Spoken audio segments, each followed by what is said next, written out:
Hello' বন্ধু বান্ধৱীসকল নমস্কাৰ। আজিৰ দুপৰীয়া সাজৰ থালিখন বিশেষ কৰি তুলিবলৈ মই আপোনালোকলৈ এটা ৰেচিপি ভিডিঅ' লৈ আহিছোঁ। যিসকল লোকে কাচকল খাই বেয়া পায় সেইসকল লোকে এনেকৈ বনাই কিন্তু খাব পাৰে, খুব ভাল লাগে, খাবলৈ ভাল লগা হয়। এতিয়া 3টা কাচকল লৈছোঁ।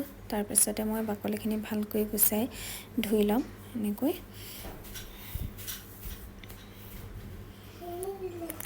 ইয়াত দেখিছেনে, এটা আলু লগতে মই গুচাই লৈছোঁ। তাৰপিছতে মই পিঁয়াজ এটা কাটি লৈছোঁ। এইফালে মই এখন কেৰাহী পাতি তাতে মই তেল দি লৈছোঁ। তেলখিনি গৰম হোৱাৰ পিছত মই কাচকল আৰু আলুখিনি অকণমান ফ্ৰাই কৰি ল'ম। হাফ ফ্ৰাই কৰাৰ পিছত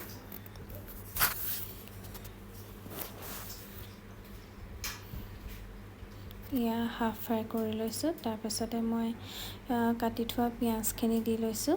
পিঁয়াজখিনিৰ লগত মই 2টা ৰঙা জলকীয়া দিছোঁ। তাতে 2টামান পাঁচফোৰণ দিছোঁ। পাঁচফোৰণৰ লগতে আৰু 2টামান জিৰা দিছোঁ, গোটা জিৰা। পিঁয়াজখিনি ৰঙা হোৱালৈকে অকণমান ভাজি লৈছোঁ এনেকৈ লৰাই। তাৰপিছতে মই আদা নহৰুখিনি খুন্দি ৰাখিছিলোঁ, সেয়া মই দি লৈছোঁ। আৰু আদা নহৰুখিনি ভাজ খোৱালৈকে এনেকৈ মই অকণমান লৰাই থাকিম এনেদৰে। পিঁয়াজখিনি ৰঙা হৈ গৈছে। তাৰপিছতে মই কাটি থোৱা বিলাহীখিনি দি লৈছোঁ। বিলাহীখিনি সিজাৰ পিছত অকণমান নিমখ, হালধি আৰু তাতে মিক্স কৰি থোৱা মছলা দি লৈছোঁ। তাতে অকণমান ৰং জলকীয়া দিছোঁ। দি অকণমান ভাজি তাতে মই 2টামান দাইল তিয়াই ৰাখি দিছিলোঁ। দাইল কেইটামান দি দিলে অকণমান খাবলৈ ভাল লগা হয়। সেয়ে দাইল কেইটামান মই তিয়াই ৰাখিছিলোঁ অকণমান সময়ৰ কাৰণে, সেয়াও মই লগতে দি অকণমান ভাজি লৈছোঁ এনেদৰে। অকণমান ভাজি লোৱাৰ পাছতে মই ফ্ৰাই কৰি থোৱা কাচকল আৰু আলুখিনি দি ল'ম। আলুখিনি দিয়াৰ পাছত এনেকৈ ভাজি মই পানী দি লৈছোঁ। আপোনালোকে নিজৰ জোখাৰে পানী দিব।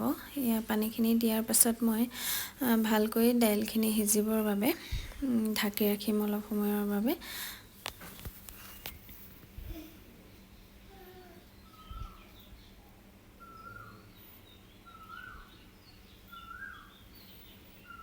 এয়া মোৰ আজি কাচকলৰ ৰেচিপিটো ৰেডি হৈ গ'ল।